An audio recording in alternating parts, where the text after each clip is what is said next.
প্রিয় শিক্ষার্থীরা, আজ আমরা তৃতীয় শ্রেণীর আমার বাংলা বই এর প্রথম পাঠ আপনাদের সাথে তুলে ধরব।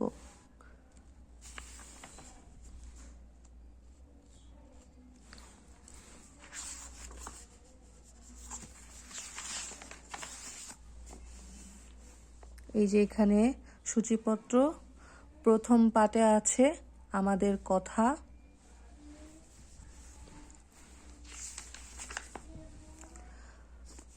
প্রথম পাঠে শুধু একটাই অনুশীলনী, সেটা হচ্ছে শূন্যস্থান, খালি জায়গায় শব্দ বসাই। প্রথমে যে একটা বক্স, এই বক্সের থেকে উত্তরগুলো আমাদের শূন্যস্থানে বসাতে হবে। আমি ড্যাশ শ্রেণীতে পড়ি, আমি তৃতীয় শ্রেণীতে পড়ি। খ নম্বরে আমার অনেক ড্যাশ আছে, আমার অনেক বন্ধু আছে। বই পড়তে ড্যাশ লাগে, বই পড়তে ভালো লাগে। ঘ নম্বরে ড্যাশ কেমন আছো, তুমি তুমি কেমন আছো। ও নম্বরে তোমাকে ড্যাশ জানাই, তোমাকে ধন্যবাদ জানাই।